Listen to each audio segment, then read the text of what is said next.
everyone. Welcome back to Quick Save, our gaming focused segment of Comic Book Nation. I'm your host, Logan Moore. Joining me today on Quick Save for the very first time is Evan Valentine. Evan, thank you for joining me. Oh yeah, thank you for having me. I'm here to help protect democracy and talk about any and everything Helldivers. Cannot wait.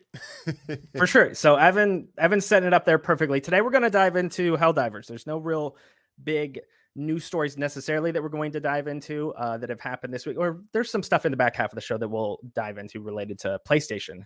Mhm. But for this episode, I wanted to kind of analyze Helldivers and what has been happening with this game since it launched earlier this year.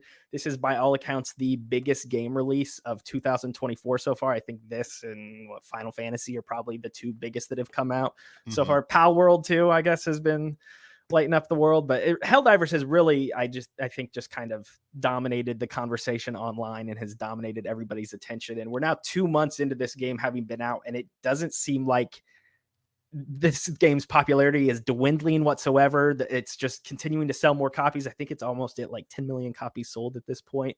I guess just before we dive into anything else, like Evan, what do you think it is about this game that has proven to be so popular? Why do you think it has this amount of staying power? And what is it like? How do you feel about the updates that have continued to come about for this game post launch that are keeping people engaged with it? I think it's Helldivers 2 is such an interesting case study. I think that one of the things, like, its beauty is in its simplicity. I think that there is a being able to jump into these different worlds where you're fighting bugs and you're fighting bots and you're playing with like three of your friends and kind of navigating your way through these worlds in each mission takes around 15 minutes to 40 Mm-hmm. minutes, so you can be in and out. If you're a parent, you have to watch your kids. You can be in and out when it comes to playing these games, so it works really well in that regard. um when it comes to live service games like Helldivers 2, I think one of the big things that a lot of companies may not expect is the in the early days of Helldivers 2, I think that the producers did not expect this to be as big as it was. I don't think anybody The expected it to be servers were as crashing left and right for like a good week to 10 oh days there. So, oh dude, they were crashing all the time because, like, this is Helldivers 2, so there was a first one, but the first one, while having the same aesthetic, like, played completely different. mhm. So I believe it had kind of a top down It was a top down looking. shooter. Yeah. It was Yeah, a top and down, like twin stick shooter. Yeah. yeah, and so this one took a completely different approach, and one of there's so many different moving pieces. As to, I think that, like, with a lot of different video game companies, they're all searching for, everybody wants to be Fortnite, right? Or everybody Hmm. wants to be Destiny 2, or some live service game that has players coming back day after day to kind of do their dailies, figure out, and have fun and play with their friends. Helldivers 2, the reason it has become so successful and why it has had such staying power is, as I kind of mentioned, its simplicity, while also its incentives are extremely easy to get. You are Hmm. constantly finding yourself getting new weapons on a steady clip. Like, me personally, I'm level 21 right now, so I'm about like 4 levels from being able to get my first mech. I'm super excited Okay. to be able to jump into the mech. But Chelsea, we had a comment. Chelsea Greenway says, "It has changed my husband." Yes, my wife is super happy with the fact that I'm spending so much time on Helldivers 2. This is a But very it's common thing, like on TikTok and stuff like that too. There's been tons of trends that have been like, ask your husband what Helldivers is, and then oh my gosh, you got to save Super Earth, and it's just like these rants that guys go on. It's like, we must protect democracy. yes, And I think that what it's been able to do is that Helldivers 2 is able to give players a steady drip feed of incentives for playing, on top of the fact that it's a genuinely fun game to play. I love jumping into a match. I have to shout out my boys who are carrying me through a lot of this in Squee, Dobby, and Wolf, who are my current team for that I'm playing with. They're real people. And I have been playing with them, and kind of, it is so much fun to create strategies and work your way. You feel yourself you feel your character and you feel yourself as a gamer kind of evolving with the game itself. I started originally playing on normal, and now I'm routinely playing on extreme and suicide. Okay. We haven't hit Helldiver difficulty yet, just because it's so tough.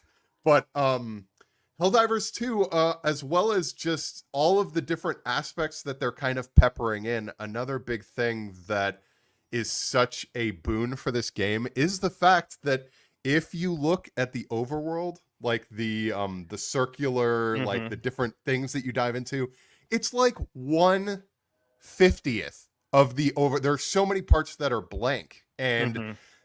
I can totally see them kind of building that up into the future, adding new enemies, adding new weapons, adding all of these different things. And I'm excited to see all of that. And it's that's kind of the reason, long story short, of like why this has been able to infatuate players and everything.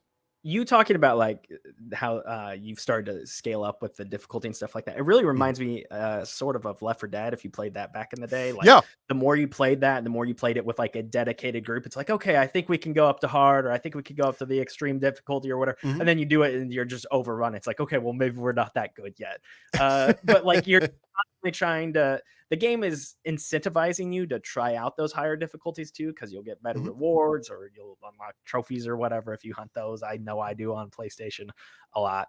Mhm. Um, I think this game's like, to me, what this game does so well is it balances this perfect line of being a game for hardcore audiences. This is a hardcore co-op third person shooter, but at the Mhm. same time, it's very casual. Like there is this, Yeah. this is a game that you can get what sweaty with, if you want to say Yeah. that, but it's also a game you can just sit down and kind of screw around and act like a moron with some friends, and you can do one or the other. Like again, like if you're going to try to do this very specific mission in the game that you've been trying to plan and you want to do it on a certain difficulty and you want everybody to execute to a perfect strategy that you've laid out, then you can do that. But you can also just kind of Mhm. jump it and bounce around and shoot some bugs and shoot your friend in the head or to screw around with it. I mean, that was the first thing that I did, like the moment I booted it up and got in with some friends who had already been playing with me for a bit, is they dropped like an orbital strike right on me and just boom right away.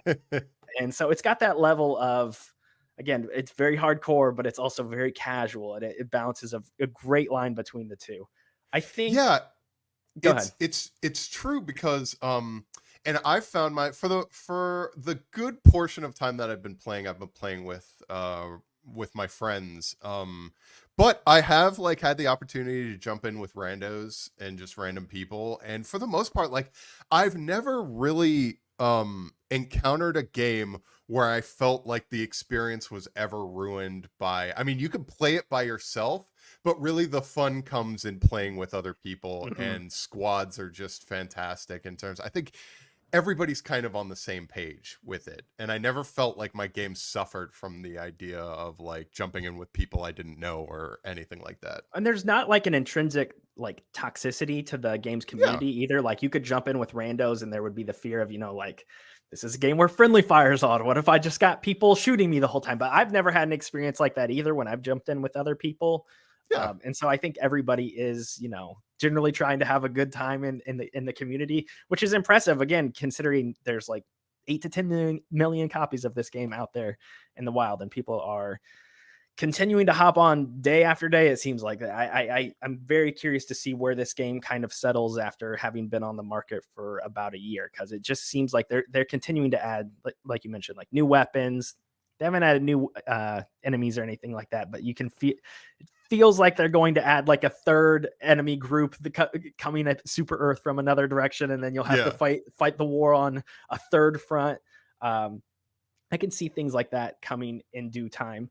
Um, One of the funny things about, and I don't know if everybody kind of knows this, but there's actually, and I can't remember his name, but there's one person who's kind of like a dungeon master in Dungeons and Dragons, who's kind of in charge of creating the story of Helldivers 2 and how it's kind of gonna unfold moving into the future. mhm. And while there are some things in terms of, I'm sure that it's, it takes a village to make all of these different things happen, there's one guy who's just in charge of creating all of this different stuff, and is like constantly thinking about this. So I think that there's a lot of barriers to entry with a lot of games, and the fact that this one, you know, it's just $40. I know it's not Mhm. necessarily free to play, but it is just $40, so it has been able to sell so much because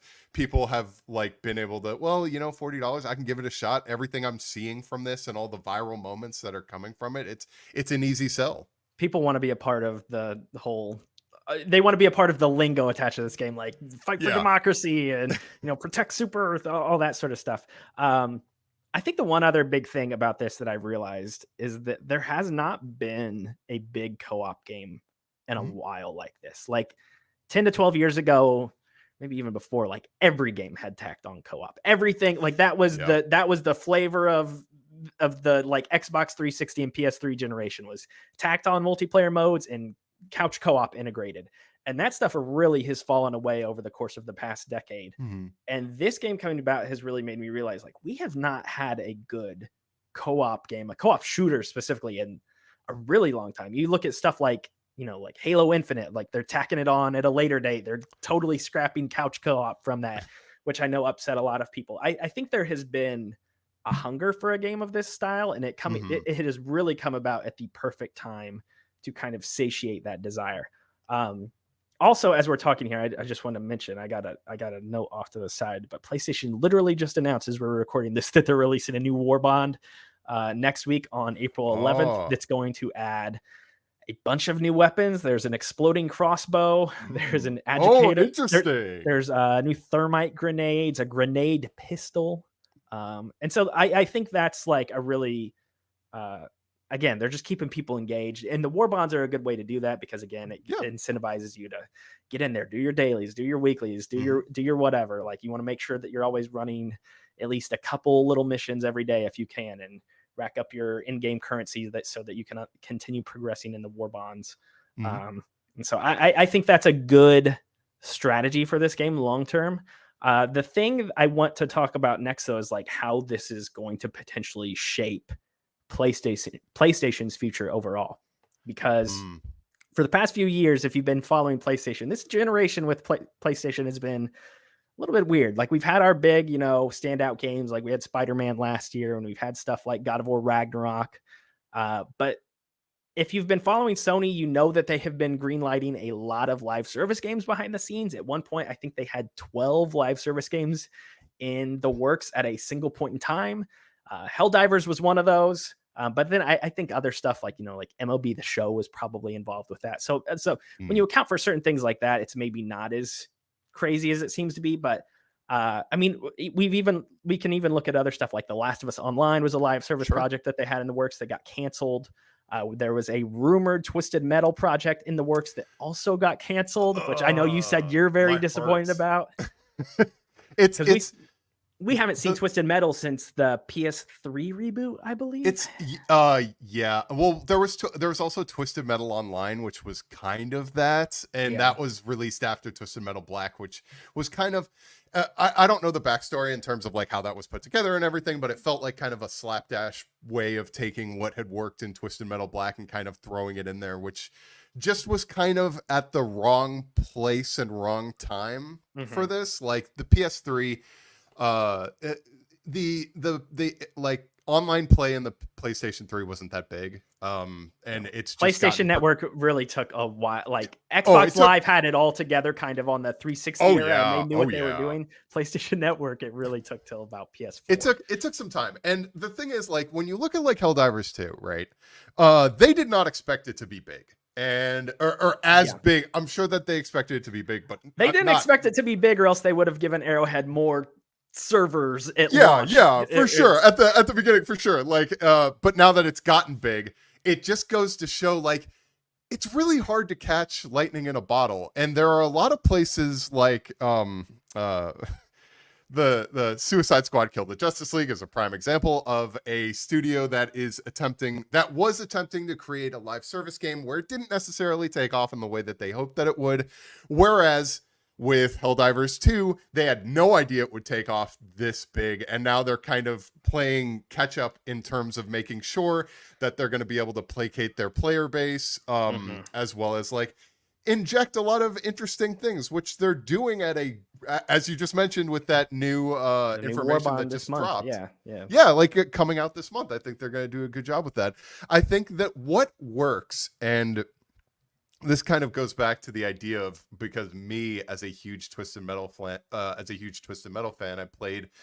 I loved Twisted Metal 2 was my favorite game as a kid. I loved it. And I think you have to, if you want a live action service or a live service game to be a success, you can't tailor it. It's tough because you can't tailor it to try to be the next thing. You can't Yes. create a game where you go into it thinking this is going to be the next Fortnite or this is going to be the next Destiny 2. You have to create a game like with Helldivers 2. It was a game that was clearly made by passionate developers who loved what they were doing. The game has its own identity, and it has all of these different elements that just work well in conjunction with each other.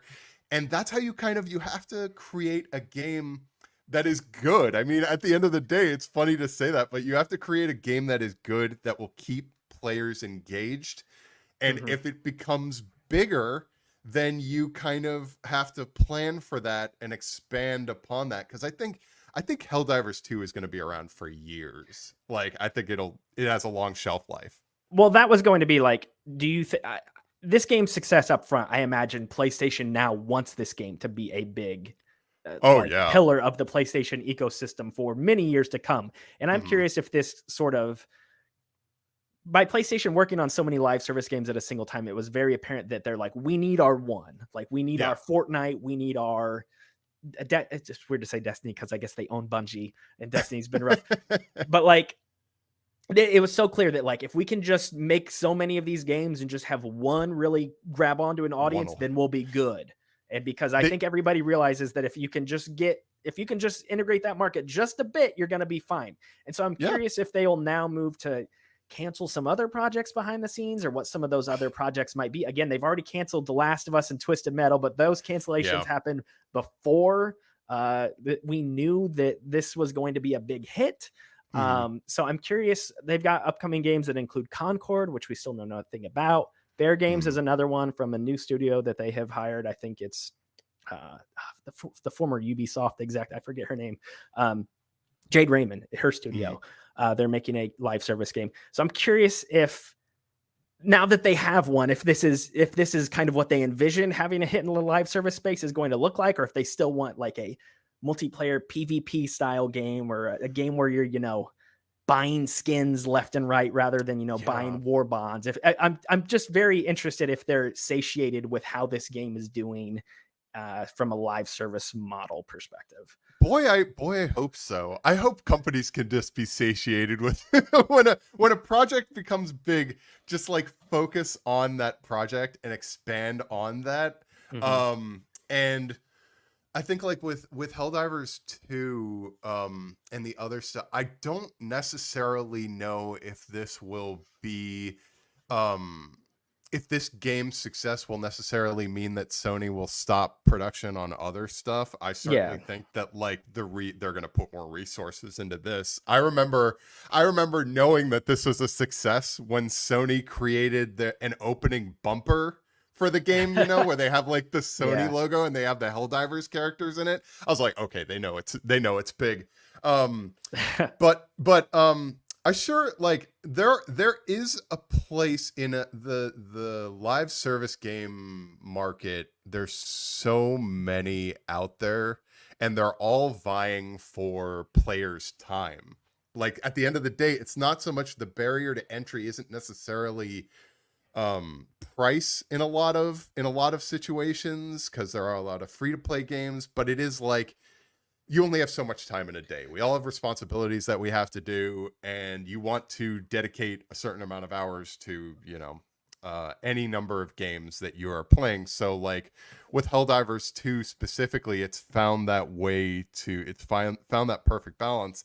And if Sony sees a big success with this, I have to hope that they don't go more games like Helldivers. You know what I'm saying? Like Yeah. more games where you have to call in air support, or Yeah. just create like, I was someone who was actually really looking forward to The Last of Us Online, because I thought that the play style of The Last of Us does lend itself to a Factions was good, really popular, like the yeah, original multiplayer mode in the first game. Yeah. yeah, for sure. And I thought like there was the idea of like you're diving in and you're becoming a member of the Fireflies and you're creating your own character, and The Last of Us does have a good identity for itself. People know what it is. They know that world, and it would be conducive to that. I was kind of sad to see that they're not going in that direction, but I hope that one of the takeaways from Helldivers 2 that Sony and other video game companies can have is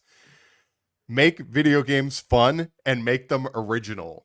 Because like, especially with something like Twisted Metal Online, we don't have a car battle live service game.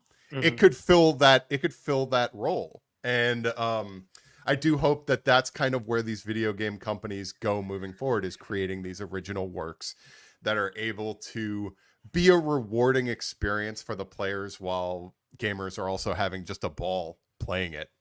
Less stuff like Suicide Squad, more stuff like Helldivers. Suicide Squad Yeah, very much yeah. feels like something that was crafted at a publisher level and then was a What team a was what told to a go sh- make something like that rather what a than a shame, because I was super. I've said this so many times when thinking about Suicide Squad, is that I was one of those freaks who was really looking forward to a game where I could play as Captain Boomerang and throw boomerangs at people, and then and they're then they like, give you a shotgun. and then they give you a shotgun. Like, dude, let me play as Captain. Let me play as Captain Boomerang, man. Yeah, I Like, totally agree with you. One last thing on Helldivers, and then we're going to take a break here. This game, I think this game's biggest boon has been that it launched across both PS5 and PC at the same time. Mhm. PlayStation's been bringing a lot of games to PC for multiple years now, but this is the first time we have seen an exclusive come to two platforms in this manner at the same time. I have to imagine this is something they're going to do a lot more in the future, especially for their Oh, for live sure. service stuff. I mean, we might not see, what the next God of War do this sort of thing, because people are still going to play that on PS5 or PS6, wherever the heck it is. But if they want their games to be big hits in the live service market, I feel like this just has to be something they always do, because I know people who in my friend group, and I don't know if it's the same for you, who don't own PlayStations, but they have been playing this game by picking it up on Steam and Mhm. they were coming to me saying, "Hey, I know you have a PlayStation. We need to play this together. Buy Helldivers and I'll play it with you." And so I think the PC market is more than half of why this game is as big as it is.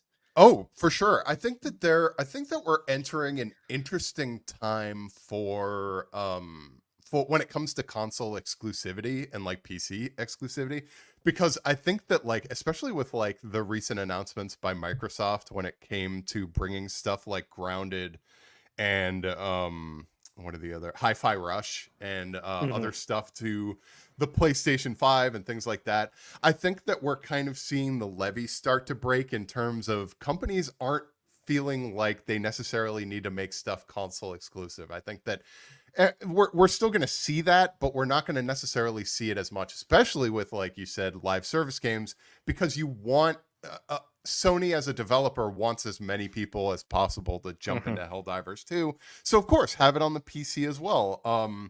And is you'd know better than me. Is Helldivers? It's on Xbox It's not Series on S. Xbox. Oh, it's not on Xbox. No, it's not. I would imagine that maybe we'll see it on I their know Phil Spencer has expressed interest that he would like the game on Xbox. Please, Does just looking that at all do those dollar anything? signs. I don't know if that does anything to get PlayStation to play ball, but I don't I know. mean, we'll see. Like, I don't know. I think, especially with like Nintendo's always different. Whoever knows like what they're gonna make exclusive on the Switch or what have you. But like, Helldivers 2 seems like the perfect game. It's not necessarily it has some pretty graphics, but it's not necessarily a graphical powerhouse. So it could lend itself to like the Switch. If folks wanted it to eventually show up there. But I think like uh, uh, as these publishers kind of get more into the live service stuff, they'll probably want as many eyes as possible on a game and as many controllers playing it as possible. So I would hope that, you know, this would eventually be able to make that leap to as many platforms as possible. I would hope so. The original game never came to Xbox though, or Switch. It did come to Vita though. So did it really come to Vita? Oh, that's crazy. I think it was originally only on Vita, but I might be wrong about that. And then maybe it came elsewhere. I can't remember. It was on Vita very, very early. We need to give poor Vita. I love Vita. I'll always stand Vita. All right, so we're gonna good. take a break here, and when we come back, we're going to talk about more PlayStation goings on, specifically in regards to an upcoming event that they might be having this coming month and what we might see at that time. So be sure to come back in a second.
We are back with Quick Save. Our producer here, Peter, I thought he pulled it up, or he mentioned that he might play the new Warbond trailer for Helldivers 2 that has gone live here. So if you're watching on the video side, you can check that out, and we might take a look at it here as well. Do a live reaction here.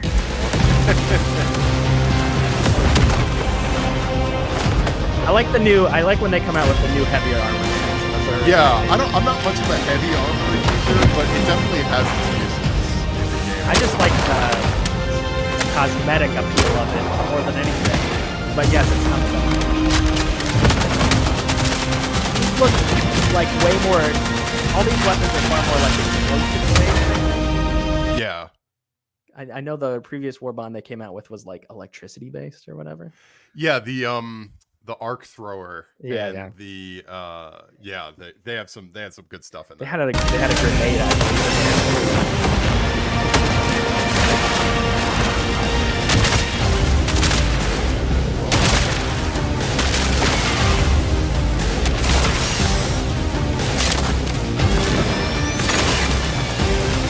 Those are sick. Yeah, I'm always looking for a method to take down chargers. The democratic detonation Warbond. That's great. I mean, their marketing is so on point with this game. Like it works so well because it's taking that Starship Troopers mentality and kind of blending it into the overall story, making it that much more fun. It really works, and it's working well on their socials and stuff like that. And they continue to lean into it. Like I know when the flying bugs showed up a couple weeks ago, they're like, we've heard rumors of flying bugs, but we can't. Such a pain. But Super Earth cannot confirm or deny whether this is true. And they're like in the game, and everybody's like, what are you talking about? Like, so like the way that they screw around with the games community and stuff like that, I love it. Works so well. Let's talk about PlayStation. Again, I mentioned before the break, looks like PlayStation is about to have another big event here. Rumors started popping up on the internet this week that the next big PlayStation event should be happening in May 2024. This will be the second event they have had this year. They had a State of Play back in February. This next event, though, is said to be a PlayStation showcase, which they don't do very often. And this ends up usually being where they talk more about their first-party stuff that they have coming up rather than partner projects. So what kind of stuff are you... assuming this happens, so we've got two things right now from the same source, Jeff Grubb over at Giant Bomb. He has said that he has heard that they will be showing off Silent Hill 2, the remake, which Mhm. makes sense because it looks like that game's coming out this year, and then there will be a new Astrobot game Mhm. that is rumored to show up as well, which I would be down for. I love the pack-in Astro's Playroom game on PS5. That's one of the best PS5 games, if you ask me. Oh Um, yeah, Astrobot kind of works in the sense of showing off, like it's kind of the perfect introductory game to the PlayStation 5 because it showed mhm, off what the system could do. mhm. When it comes to, when it comes to Silent Hill 2 remake, for those who don't know, for me Silent Hill 2 is my favorite horror game of all time. Okay. I don't think that there's been something that's been able to kind of top it for me. And so the remake, I've been tentatively cautious about it. I think That that, last like, trailer looked real bad. We talked about that on Quick ooh, Save at the yeah, time when it debuted, but it looked the thing of it rough. is, like, the really tough thing of it is that Silent Hill is not Resident Evil. And that's Mhm. that's that's very difficult to write. Sometimes I can understand why that would kind of be difficult to wrap some folks head around, because it is survival horror. But like at the end of the day, Silent Hill is more of a cerebral, like, you're in the shoes of a guy who is attempting to come to grips with his past, as well as, like, discover the secrets of, like, regarding his dead wife as he enters into this town. But like, combat in the original Silent Hill 2 was supposed to be bad. And it was much more limited compared to Yeah. Resident Evil games as well. And then the first trailer that they released that showed off gameplay for Silent Hill 2 was the combat trailer. And everybody's like, combat's not even a huge part of this game. What are you doing? And it's like, as big as Pyramid Head, aka Red Pyramid thing, Yeah. has become for Konami and Silent Hill, like, it wasn't supposed to be. It's kind of a reflection of the town itself, and I think his name James Sunderland, The main the main character? character of Silent Hill I think 2. so. Yeah, it's supposed to be a representation of a part of his broken psyche, not the mascot. Like, so it's Yes. kind of weird. Well, It's I mean, strange. anything that becomes popular, you got to turn it into a plushie and sell it on the Yep. on the company website. So I think the Silent Hill 2 stuff is interesting because the game's developer Bloober team, like every time that game has been shown or something has happened with that game, they've kind of come out afterwards and have been like, we don't have any control on like how this game is marketed or shown to the public. We have full Always a good confidence in sign. the product. Like there's like some chippiness between them and Konami here, because I Mhm. know when a lot of people hated that combat trailer, they're like, we didn't cut that trailer together. We had nothing to do with that. The game is very good. Trust us. And it's like that's a weird statement to put out. Um, Ooh. so I'm I'm very curious if they are truthful, if the game is very good, or if it's it's hard to say. Bloober Team's track record is very very hit and miss, and it seems more often than not lately it has been miss. But that game looks like it's coming out this year. Supposedly the Mhm. Metal Gear Solid 3 remake is releasing this year as well. That wasn't rumored to show up at this event, but I would Mhm. not be shocked if it does and we get release dates for both of those Konami games. That's the one I'm really excited for. Metal Gear 3 is Oh yeah. maybe like a top 3 or top 5 game ever for me. That's my Oh, favorite Metal Gear game. So it earns that spot. We'll see, like, with, especially with stuff like with Metal Gear, it's really tricky because you don't have Kojima there anymore as a part of, for those who don't know, Hideo Kojima. He was the creator of the Metal Gear franchise. He had a rather rough breakup with Konami. to put it lightly, yeah. They had a rough, but that did result in him creating Kojima Productions, at which point he created Death Stranding. He does have the new horror game OD, which I'm really looking forward to, because going back to Silent Hill, we were robbed of what might have been the greatest Silent horror game Hills. of all time, Silent Hills, with just the sheer, to this day it still hurts my heart, because it would have been Hideo Kojima, Guillermo del Toro, and amazing manga artist Junji Ito working on Mhm. that game. and it would have been fantastic. So I hope that Konami can really create an amazing remake when it comes to Snake Eater, because like as you said, that arguably the best Metal Gear Solid game, I think. Like I think it's I considered by many to be like their favorite. Like it oh, is, for sure. it is It's up there also with those first 3 games are always, it's always one of those 3. But I hear more yeah, love for 3 than any of the others.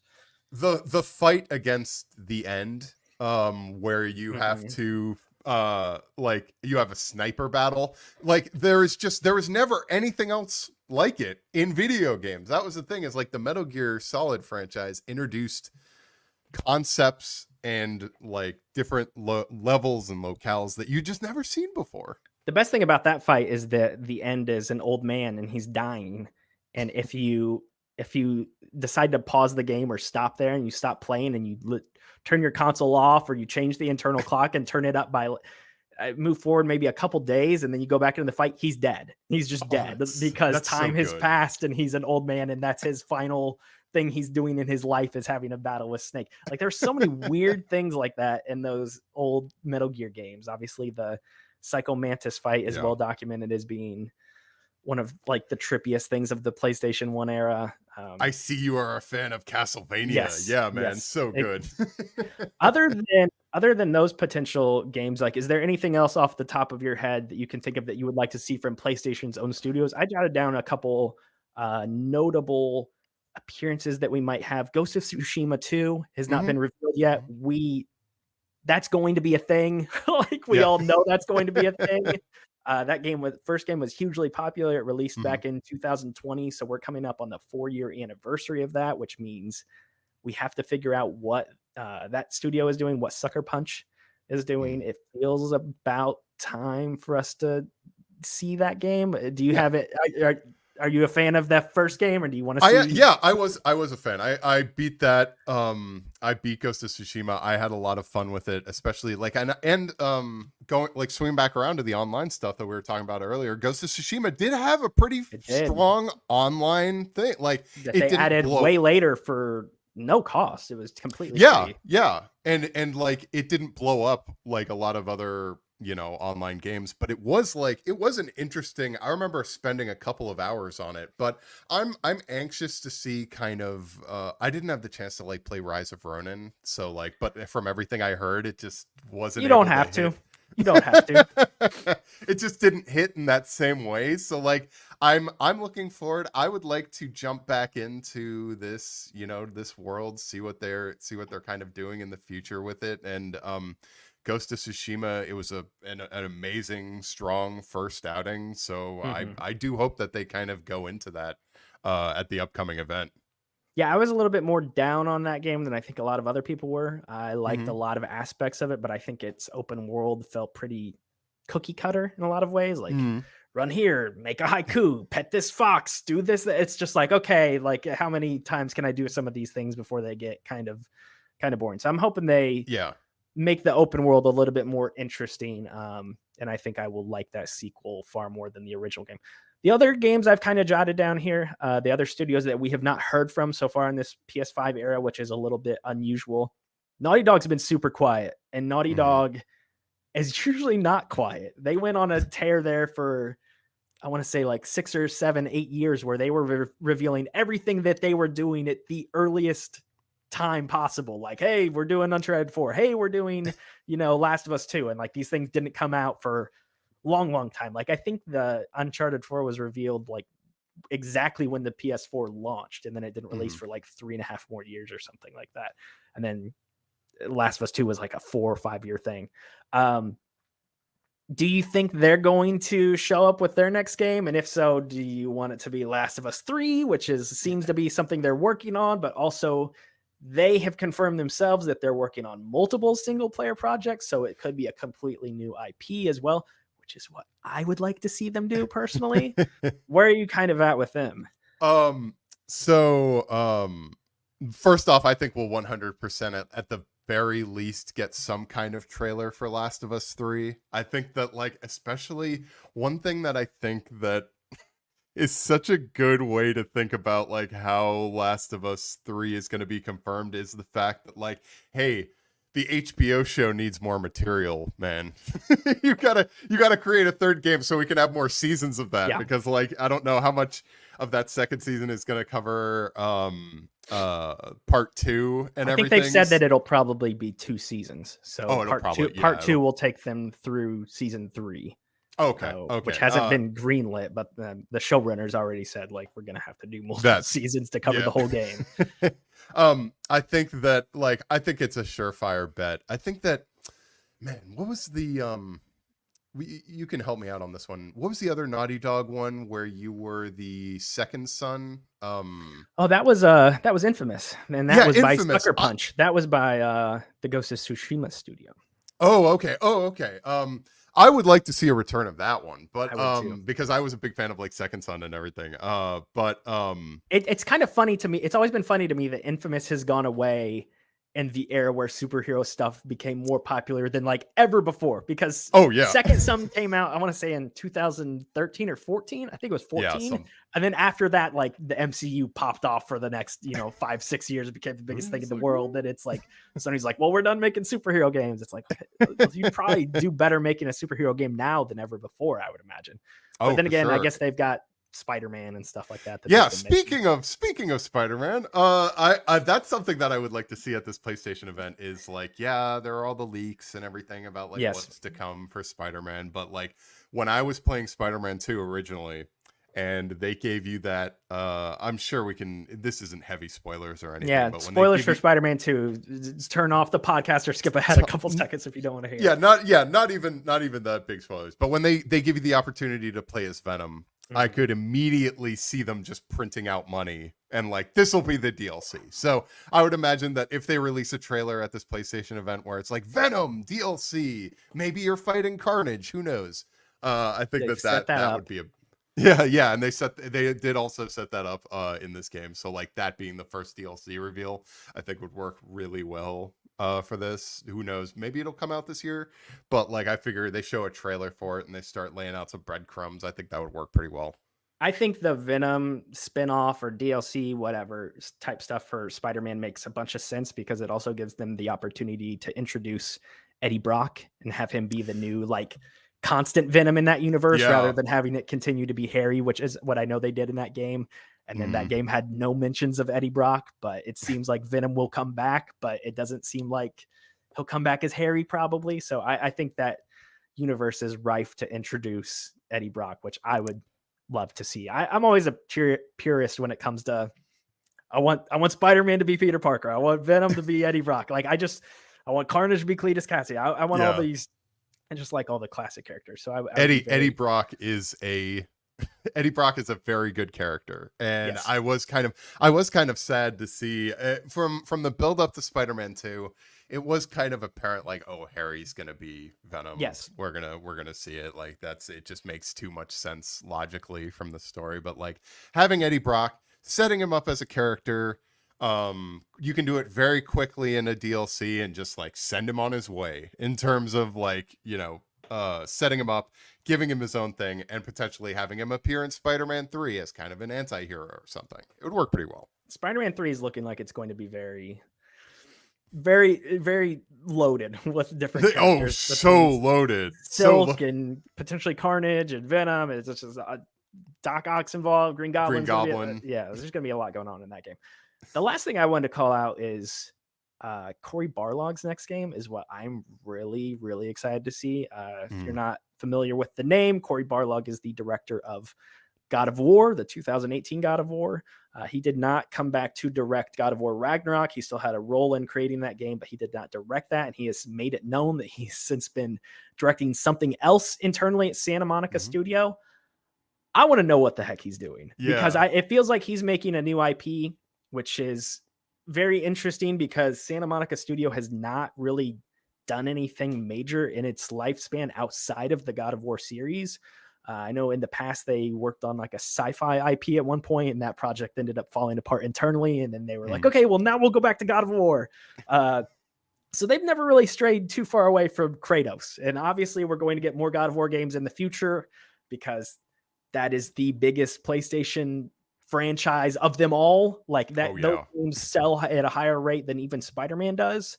So we're going to get a new God of War game, but that's clearly not what Cory Barlog is working on. So I would be so fascinated to see what his game is and like how far away that is. And it's hard to say too much because obviously it could be anything. Yeah. But that would be like the biggest surprise that I would love to see next month. I think that like, especially like looking at how, because especially when Ragnarok came out, I was trying to consume as much as I could of like God of War stuff. And so I did watch like the documentary, the behind the scenes making of and everything, like of the original game of Ragnarok. And Cory Barlog, sorry. Cory Barlog, he has such a passion for creating video games. And one of the, I mean, God of War itself, the 2018 God of War was such a risk. Like really like on so many different fronts. It was a risk in terms of completely recreating the play style of how the original God of War worked, as well as effectively making Kratos into a new character. This character who was attempting to find redemption versus taking an innocent victim and shoving them into a gear in order to keep a gate open or some crazy stuff like that.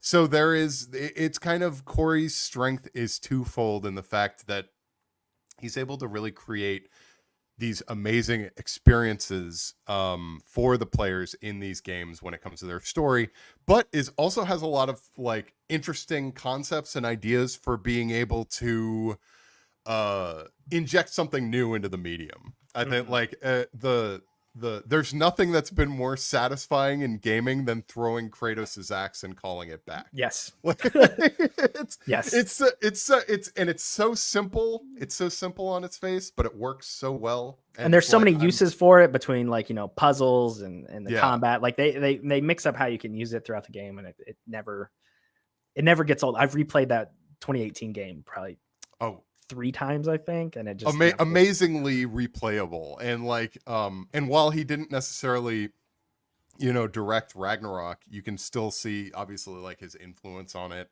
and just how that story is in good hands moving forward. So like I'm anxious to see what he does. I think I'm down for it, whether it's a completely new IP or if who knows, maybe he's brushing something off from Sony's past and putting a new spin on it, much like, he did with Kratos. Who knows? I mentioned before that Santa Monica had tried to work on a sci-fi property. I think PlayStation needs a sci-fi franchise. That's like the one thing I can't think of off the top of my head that they really have. They've got a lot of kind of like Horizon's sci-fi, but it's like also like prehistoric in a weird way. It's like, I think something very futuristic and very spacey would be cool to have as like to round out their portfolio or to add a new franchise to PlayStation. That's something I would very, very much like to see them do. Again, we don't know a lot about this event. It's just rumors for now, but it seems likely that they're going to hold a PlayStation Showcase next month purely because they held a PlayStation Showcase last year in May. So this seems like the window they're liking to go in right now when it comes to revealing their projects for the coming years or coming months. So hopefully we'll have more information to share about that in the coming weeks. And whenever that happens, I'm sure we will talk about it here on Quick Save. That's going to do it for today's episode. Evan, thank you for joining me. Thank you for having me. We will absolutely have you back on here in the future to talk more about PlayStation, Helldivers, whatever the heck else is going on in video games. And yeah, that'll do it for today's episode. I've been Logan Moore. This is Evan Valentine. Thank you so much for watching, and be sure to subscribe to Comic Book Nation if you want to check out all of our other podcasts here as part of the Comic Book Nation network. We've got the poll list. We've got, what is your anime show called on this? Anime Initiative. We're about a month in. Yeah, Anime Initiative is here, part of Comic Book Nation as well. We've got the main show, which goes live on Fridays. So be sure to subscribe to our feeds if you want to stay in touch with everything we're doing here. And yeah, until next time, everybody take it easy. Bye-bye.